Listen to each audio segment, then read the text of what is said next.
바로 시작하겠습니다.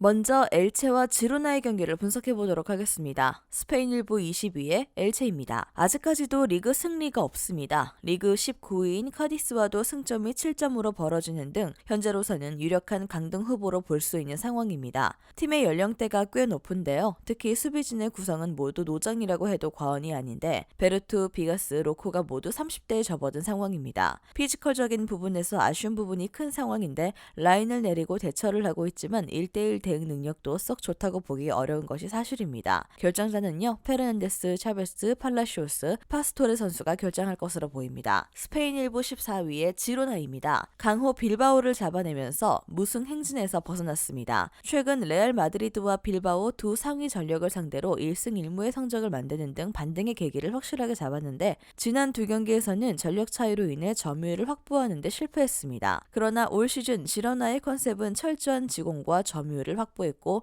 올 시즌 평균 점유율은 전력에 비하면 꽤 좋은 53%에 달하고 있는 상태입니다. 스투아니도 많은 나이에도 불구하고 팀 공격을 이끄는 역할을 잘 해주고 있고 점유율에서 상대를 앞서면서 꾸준한 득점력을 보여주는 경우가 의외로 많았습니다. 결정자는요, 가르시아, 케베 선수가 결정할 것으로 보입니다. 일단 지로나가 하위권 팀을 상대로는 특유의 점유율 확보와 지공에서 두각을 드러낼 가능성이 높은 상황입니다. 지로나가 다득점에 특화되어 있는 팀은 아니지만 팀 주력 선수들의 노쇠화로 인해 좋지 못한 전력을 가지고 있는 엘체를 공략하는 데는 문제가 없어 보입니다. 지로나의 승리 가능성이 높습니다.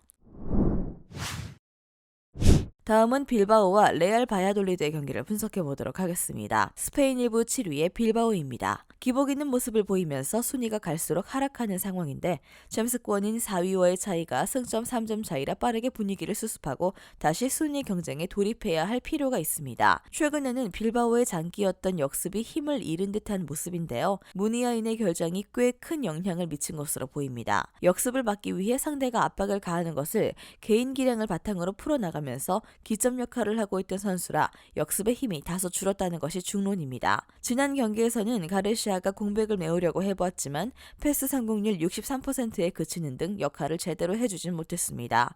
결정자는요, 에레라, 무니아인, 가르시아 선수가 결정할 것으로 보입니다. 스페인 1부 12위의 바야돌리드입니다. 전반적으로 좋은 흐름입니다. 그러나 홈 원정 스플릿이 너무 차이가 나는 상황이라 경기력 기복이 상당히 크다는 점은 문제로 지적받고 있습니다. 최근 원정에서 2연패를 당하고 있는 상황인데 원정에서는 보수적으로 운영하는 경우가 잦은데 이로 인해 득점력이 뛰어난 모습을 보여주지 못하는 중입니다. 레온이 결정력을 바탕으로 찬스를 득점으로 연결시키는 모습은 보여주고 있지만 낮은 라인으로 인해 전진성이 뛰어나다고 보기는 어렵습니다. 결정자는요, 아누아르, 에스쿠데로, 페레즈, 케네디 선수가 결정할 것으로 보입니다. 일단 올 시즌 바야돌리드가 원정에서 좋지 못하고 특히 수비적으로 약점을 자주 보이고 있다는 점을 고려했습니다. 다만 빌바오도 무니아인의 이탈 이후 역습의 완성도와 날카로움이 다소 떨어진 상황이죠. 빌바오의 승리를 점치겠습니다. 마지막으로 오사수나와 바르셀로나의 경기를 분석해 보도록 하겠습니다. 스페인 1부 5위의 오사수나입니다. 셀타비고도 잡아내면서 유럽 대항전 진출이 가능한 5위까지 순위를 상승시켰습니다. 상대에게 점유율은 내주되 골은 내주지 않는 실리적인 운영이 꽤 돋보였죠. 일단 지난 경기에서는 아스파스에게 필드골을 내주지 않은 것이 컸습니다. 아스파스의 득점 자체는 막지 못했지만 세트피스 상황에서 허용한 것이었고 오픈 플레이에서는 철저하게 아스파스를 봉쇄하는 모습이죠. 물론 이번 경기에서 마킹해야 할 레반도프스키와 아스파스의 레벨 차이가 아주 큰 것은 사실이지만 레반도프스키 이외의 득점원이 부족한 상황이라는 점을 감안했을 때 대량 실점을 면할 가능성은 점쳐보는 것이 좋을 듯합니다. 아빌라가 지난 경기에서 결정력을 보여준 것도 호재입니다. 지난 경기처럼 점유율은 내주고 직선적으로 공격에 나설 가능성이 높아 아빌라가 제한적인 기회를 골로 잘 연결시켜 주어야 일말의 가능성이라도 넘볼 수 있습니다. 다만 기본적으로 롱볼 상향의 팀이라 기대 득점 수치 자체가 높지 않다는 점은 고려해야 할 것입니다. 결정자는요, 세베리노, 엘자오이 선수가 결정할 것으로 보입니다. 스페인 1부 1위의 바르셀로나입니다.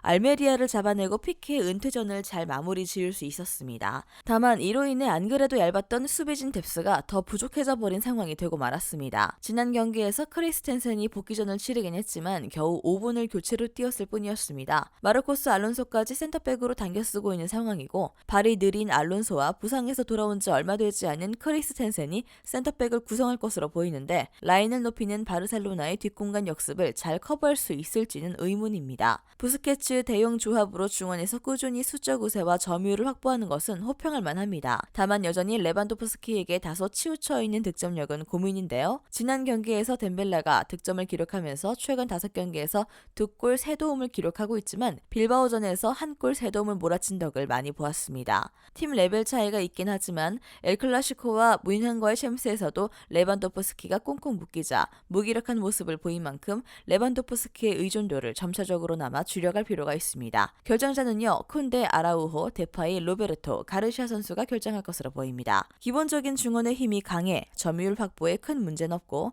전방 레반도프스키도 리그 적응 필요 없이 날아다니고 있습니다. 승리팀 예측과 최종 조합픽은 고정 댓글에 나와 있는 정보방에서 제공해드리겠습니다.